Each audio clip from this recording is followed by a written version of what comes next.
नमस्कार। देवरिया की आवाज रेडियो केसरी से प्रस्तुत है स्थानीय हालचाल। पहले मुख्य हालचाल। स्वदेशी मेला का हुआ भव्य शुभारंभ। कन्या जन्मोत्सव कार्यक्रम का भी हुआ आयोजन। पानी टंकी में मिले शव को लेकर सांसद ने किया स्थल का निरीक्षण। 6 दिनों से विद्युत आपूर्ति बाधित, लोग परेशान।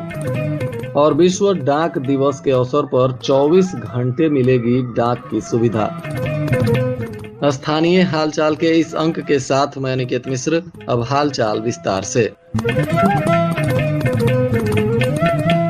मिशन शक्ति 5.0 अभियान के अंतर्गत बेटी बचाओ बेटी पढ़ाओ योजना के तहत महिला कल्याण विभाग देवरिया के द्वारा सामुदायिक स्वास्थ्य केंद्र गौरी बाजार में कन्या जन्मोत्सव का आयोजन हर्षोल्लास के साथ किया गया। कार्यक्रम की अध्यक्षता डॉक्टर इमरान खान, बाल रोग विशेषज्ञ एवं डॉक्टर प्रियंका, स्त्री रोग विशेषज्ञ ने की। इस अवसर पर स्वास्थ्य केंद्र का समस्त स्टाफ उपस्थित रहा। कार्यक्रम का शुभारंभ कन्याओं के स्वागत एवं दीप प्रज्वलन के साथ किया गया। इस दौरान कुल 20 नवजात बालिकाओं का जन्मोत्सव मनाया गया, जिनके जन्म पर उनके अभिभावकों को सम्मानित किया गया। महिला कल्याण विभाग से नीतू भारती, मीनू जायसवाल तथा मनसा सिंह सहित तमाम गणमान्य लोग और जेंडर स्पेशलिस्ट लोग उपस्थित रहे।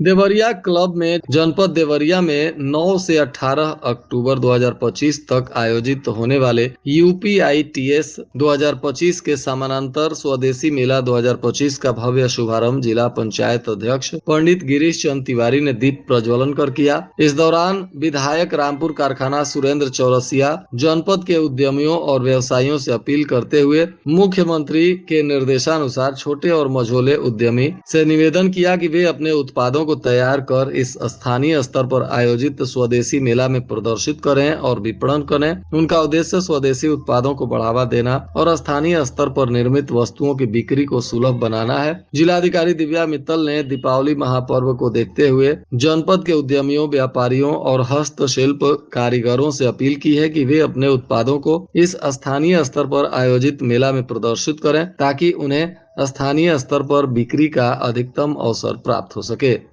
मेडिकल कॉलेज की पानी के टंकी से मिले शव को लेकर आज सदर सांसद शशांक मणि त्रिपाठी अपने कार्यकर्ताओं के साथ मेडिकल कॉलेज पहुंचे। ओपीडी भवन के 5वीं मंजिल पर पहुंचकर पानी टंकी को देखा। साथ ही CMM डॉक्टर HK मिश्रा से घटना की जानकारी ली। उन्होंने कहा कि आश्चर्य की बात है कि इतने ऊंचे टंकी में शव कैसे पहुंच गया। कहा कि मामले की जाँच कराई जा रही है, जो भी दोषी पाया जाएगा उसके खिलाफ सख्त कार्रवाई होगी।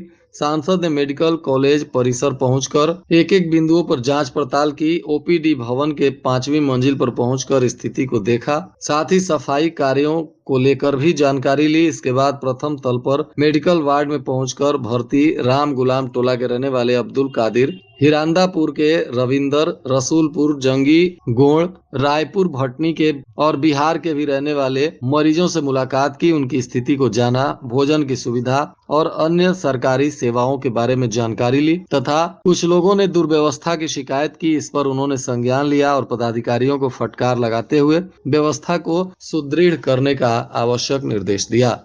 रामपुर कारखाना में 6वें दिन भी विद्युत सप्लाई नहीं होने से लगभग 10,000 उपभोक्ता परेशान हैं और विद्युत की बाट जो रहे हैं। बताया जा रहा है कि दोपहर में विद्युत आपूर्ति शुरू होते ही फीडर ब्लास्ट कर गया था, जिसके चलते 10,000 उपभोक्ता परेशान हो गए हैं। बताया जा रहा है कि बारिश और तेज हवा के बाद सैकड़ों पोल गिर गए थे। इसके चलते रामपुर कारखाना के पांडे चक और रुस्तमपुर फीडर की आपूर्ति बंद की गई थी और तब से लगातार विद्युत व्यवस्था चरमराई हुई है। काफी मशक्कत के बाद बुधवार की दोपहर रामपुर कारखाना फीडर की आपूर्ति शुरू की गई, लेकिन 5 मिनट बाद ही फीडर ब्लास्ट कर गया। अन्य 2 फीडर में तो अभी 3-4 दिन बाद आपूर्ति शुरू हो सकेगी। इसको लेकर 10,000 से अधिक उपभोक्ता परेशान हैं और गर्मी तथा रोशनी को लेकर लोगों में भारी परेशानी देखी जा रही है।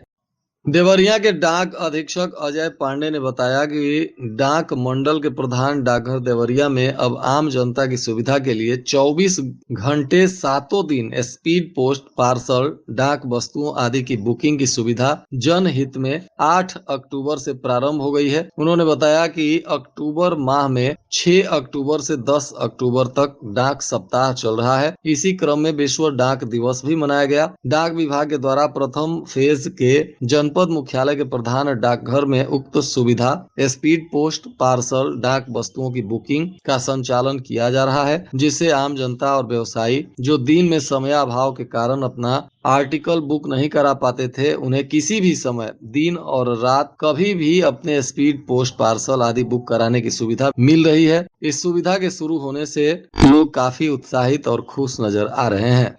तरकुलवा क्षेत्र के शहीद रामचंद्र इंटर कॉलेज बसंतपुर धूसी में 2 दिवसीय तहसील स्तरीय खेलकूद प्रतियोगिता का आयोजन हो रहा है। पहले दिन के खेल में मेजबान विद्यालय के छात्रों का दबदबा रहा। मुख्य अतिथि जिला विद्यालय निरीक्षक शिव नारायण सिंह ने विजेता खिलाड़ियों को मेडल पहनाकर सम्मानित किया। अंडर 19 बालक वर्ग की 200 मीटर दौड़ में धीरज प्रसाद ने प्रथम, प्रिंस यादव ने द्वितीय और बादल गौतम ने तृतीय स्थान हासिल किया। अंडर 17 में बसंतपुर धूसी के आसिफ अंसारी ने पहला, पकड़ी वीरभद्र इंटर कॉलेज के अर्जुन सिंह द्वितीय और जनता इंटर कॉलेज रामपुर कारखाना के लक्की कुमार को तृतीय स्थान मिला।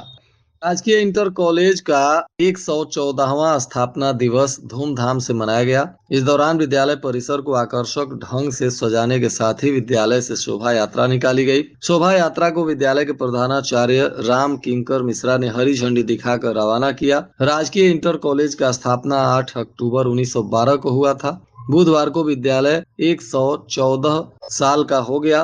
114वां स्थापना दिवस मनाने के दौरान सभी बच्चों और विद्यालय के स्टाफ में काफी उत्साह देखा गया। इधर जनपद स्तरीय बेसिक बाल क्रीड़ा प्रतियोगिता भी रविंद्र किशोर शाही स्पोर्ट्स स्टेडियम में आयोजित हुई। इसमें फुटबॉल, कुश्ती, बास्केटबॉल, तीरंदाजी खेल आयोजित हुए। प्रदर्शन के आधार पर 99 खिलाड़ियों का मंडल स्तर के लिए चयन किया गया है, जिसमें 50 बालक और 49 बालिकाएं शामिल हैं। प्रतियोगिता का शुभारंभ सदर खंड शिक्षा अधिकारी देवमुनि वर्मा और जिला व्यायाम शिक्षक संजय सिंह ने खिलाड़ियों से परिचय प्राप्त कर किया। बालक और बालिका दोनों वर्ग में मिलाकर फुटबॉल में 32, बास्केटबॉल में 24, जिम्नास्टिक में 12, कुश्ती में 14, थांगता में 2 और तीरंदाजी में 2 तथा शूटिंग में 4 और सेपक टकरा में 9 खिलाड़ियों का चयन हुआ है।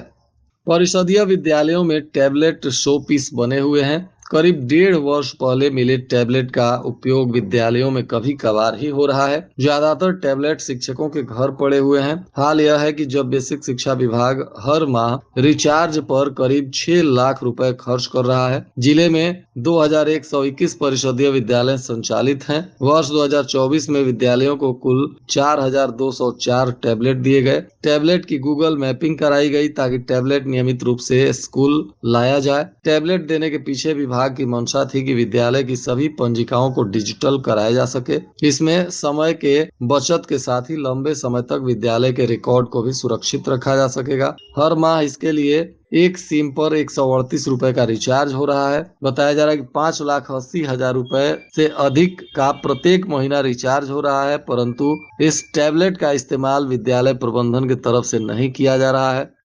राजकीय कस्तूरबा बालिका इंटर कॉलेज में जिला स्तरीय विज्ञान प्रदर्शनी और TLM प्रदर्शनी का आयोजन किया गया। इसका शुभारंभ जिला विद्यालय निरीक्षक रवि नारायण सिंह ने मां सरस्वती के चित्र के सम्मुख दीप प्रज्वलन कर किया। प्रदर्शनी में माध्यमिक विद्यालयों के छात्रों ने विभिन्न मॉडल प्रस्तुत किए, जिसमें सीनियर वर्ग में आयुष और जूनियर वर्ग में यशी मौर्य ने प्रथम स्थान प्राप्त किया। जिले के सभी माध्यमिक विद्यालयों में विद्यालय स्तर पर आयोजित हुए विज्ञान प्रदर्शनी में जूनियर और सीनियर वर्ग में प्रथम स्थान प्राप्त करने वाले छात्रों ने जिला स्तरीय विज्ञान प्रदर्शनी में प्रतिभाग किया था।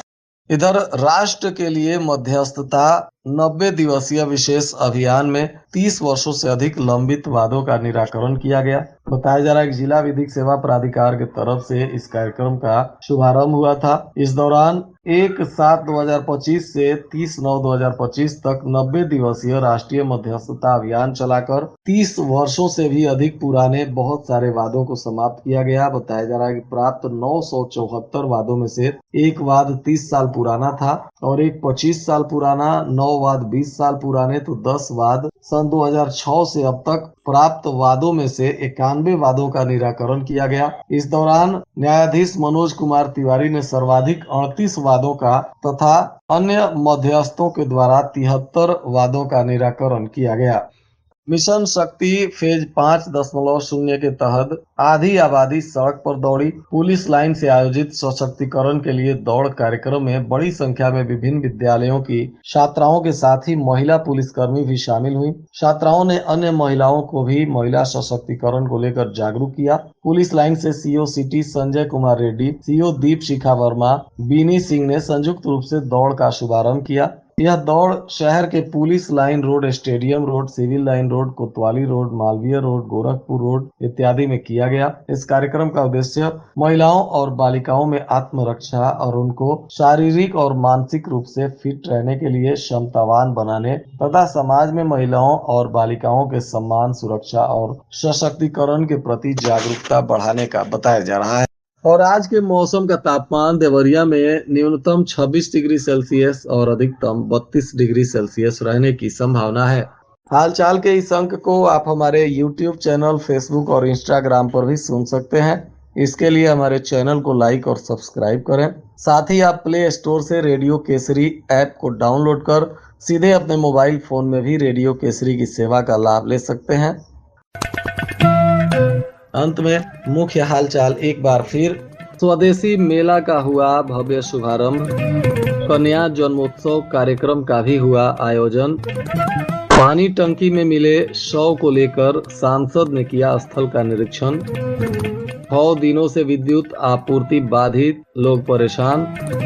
और विश्व डाक दिवस के अवसर पर 24 घंटे मिलेगी डाक की सुविधा। इसके साथ ही रेडियो केसरी से प्रसारित स्थानीय हालचाल का यह अंक समाप्त हुआ। नमस्कार।